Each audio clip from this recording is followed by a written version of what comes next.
What are the causes of inflation?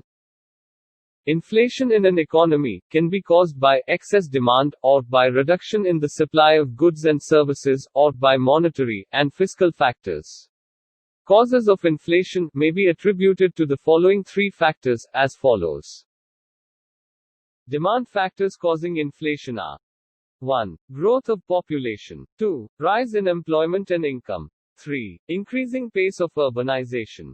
Supply factors causing inflation are: 1. Irregular agricultural supply. 2. Hoarding of essential goods. 3. Rise in administered prices. 4. Inadequate growth of industrial production. 5. Agricultural price policy. 6. Rising prices of imports.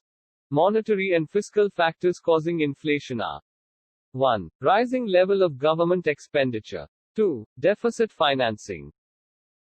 The following factors can be stated for the causes of inflation. 1. The mounting public expenditure is a basic reason for the excess demand in an economy. With the increase in public expenditure, new projects will be implemented, increasing the employment opportunities. This in turn increases the purchasing power of the people, which constitutes the excess demand situation. 2. When the goods produced in the country are exported, the supply of goods for domestic consumption will go down. This in turn will create scarcity condition, contributing to the rise in prices. 3. The increasing private expenditure is other reason. Usually, when there is business prosperity, the investors expand the output, leading to increased demand for factors of production, and increasing factor remuneration. This will increase the purchasing power of the people, and it thereby causes excess demand.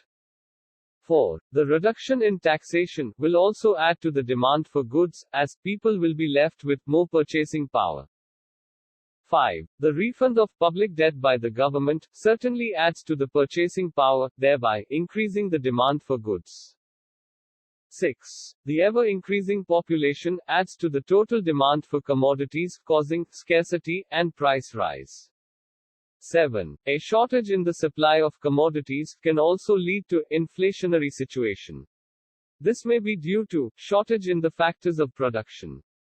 This will affect production of goods and services, thereby creating shortage. 8. Sometimes, the traders also resort to large-scale hoarding for exploiting the public and making high profits.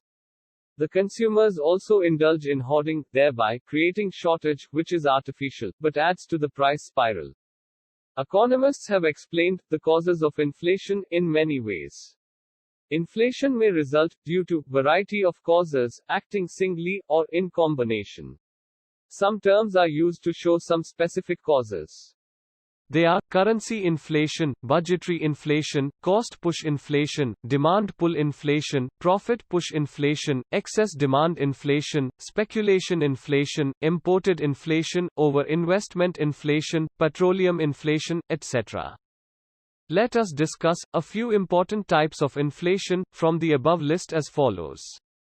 1. Cost push inflation.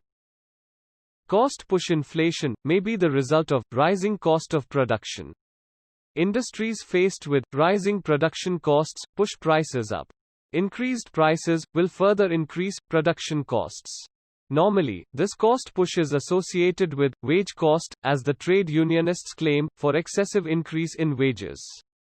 Increased cost of living will urge the trade unions to demand more wages, and the wage cost would become the production cost. Thus the inflationary spiral develops. One example is the enormous increase in the cost of production due to enormous increase in the prices of petroleum fuel. It is the result of wage cost, fuel cost and other material costs. The economy will be caught in a mesh of inflation due to increased cost of production. 2. Demand pull inflation. This is the other side of cost push theory.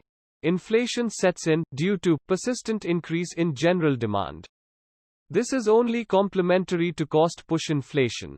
This can be the result of cheap money policy, or deficit financing, or excessive foreign investment.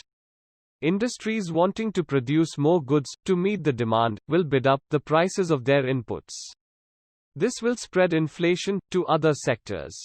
any excessive general demand, beyond full employment, will become inflationary.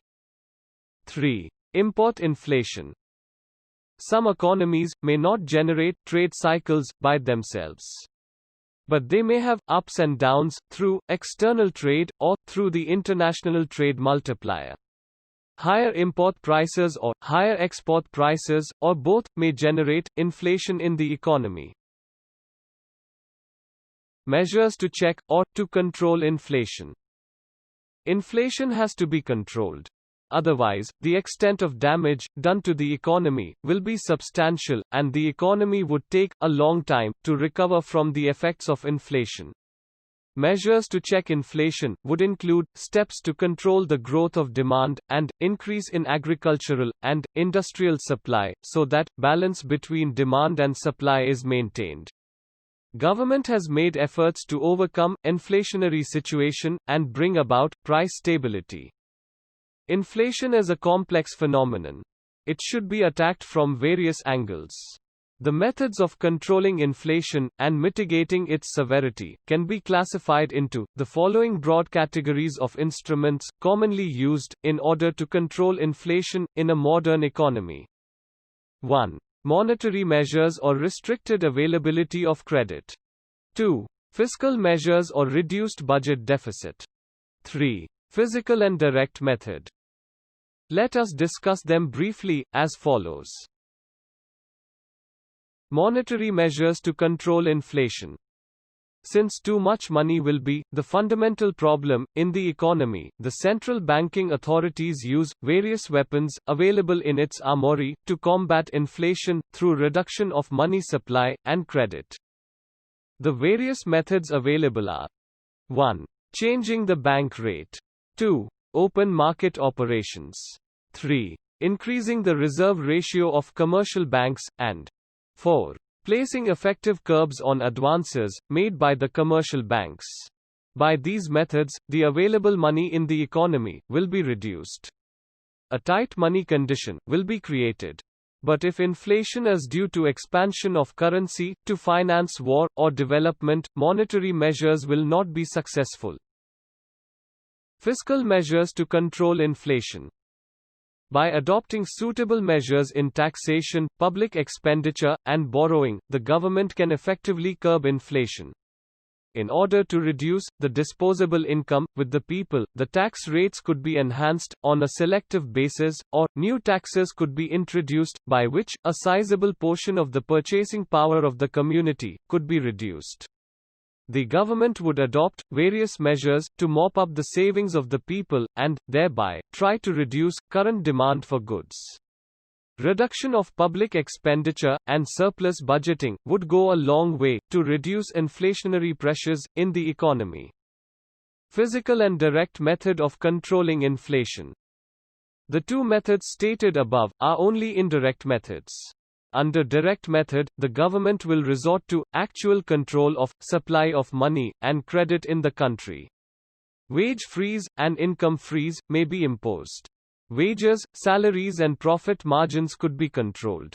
Price control and rationing of essential commodities would be resorted to reduce evils of black marketing, hoarding, and profiteering, and also to ensure equitable distribution. Thus, the government may adopt various measures to control inflation. Honest implementation of these policies will reduce inflationary pressures in the country. However, with stringent penal measures, the government can make effective policies in controlling inflation of a country.